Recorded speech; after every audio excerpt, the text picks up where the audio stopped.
मैं चाहती हूँ कि भगवान प्रभु श्री रामचंद्र जी मेरे साथ साथ सबका कल्याण करें।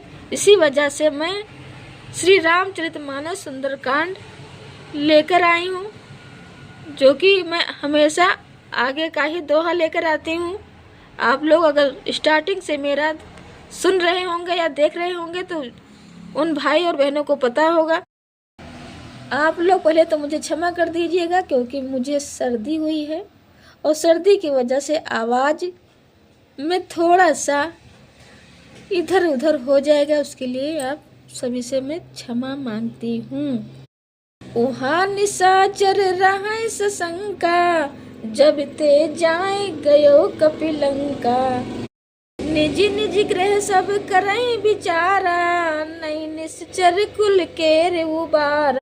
लंका में जब से हनुमान जी लंका को जलाकर गए, तब से राक्षस भयभीत रहने लगे। अपने अपने घरों में सब विचार करते हैं कि अब राक्षस कुल की रक्षा कौन करेगा। अब राक्षस कुल की रक्षा का उपाय नहीं है। जास दूत बल बरन न जाए, ते आए पुर कवन भलाई। दूतिन सन सुने पुर जन बानी, मंदोदरी अधिक अकुलानी। जिसके दूत का बल वर्णन नहीं किया जा सकता, उसके स्वयं नगर में आने पर कौन भलाई है। हम लोगों की बड़ी बुरी दशा होगी। दूतियों से नगर निवासियों के वचन सुनकर मंदोदरी बहुत ही व्याकुल हो गई। मंदोदरी परेशान हो गई, जो कि रावण की धर्म पत्नी थी। सास जोर कर पति पगला के, बोले वचन नीति रसी पागी। कंति करसी हर सन पर हरहूँ, मोरिका अति हिति धरहूँ। जी वह एकांत में हाथ जोड़कर पति रावण के चरणों में लगी और नीति रस में पगी हुई बाड़ी बोली, मतलब बहुत ही दुखी बाड़ी उन्होंने कहा। रावण जी से कह रही है मंदोदरी जी, हे प्रियतम, श्री हरि के विरोध छोड़ दीजिए। मेरे कहने को अत्यंत ही हितकर जानकर हृदय में धारण कीजिए। समुझत जास दूत कही करनी, अस्त्र वही गर्भ रजनी चर घरनी।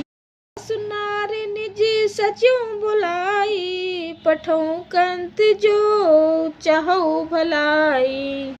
इनके दूत की करने का विचार करते ही, स्मरण आते ही राक्षसों की स्त्रियों के गर्भ गिर जाते हैं। हे प्यारे स्वामी, यदि भला चाहते हैं तो अपने मंत्री को बुलाकर उनके साथ उनकी स्त्रियों को भेज दीजिए।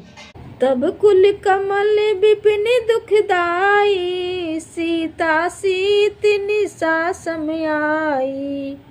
सुनो नाथ सीता बिन दीने, हित न तुम्हारे शंभु अजकीने। सीता आपके कुल रूपी कमलों के वन को दुख देने वाली जाड़े की रात्रि के समान आई हैं। हे नाथ सुनिए, सीता को लौटा दीजिए।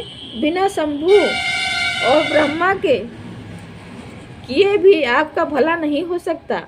मंदोदरी जी अपने पति रावण जी को समझा रही हैं।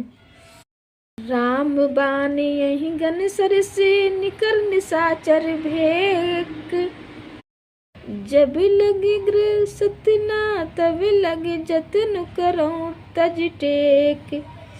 श्री राम जी के बाण सर्पों के समूह के समान है और राक्षसों के समूह मेढक के समान। जब तक वह इन्हें ग्रास नहीं लेते, निकल नहीं जाते, तब तक हट छोड़कर उपाय कर लीजिए। प्रभु श्री राम जी की जय। प्रभु भक्त हनुमान जी की जय।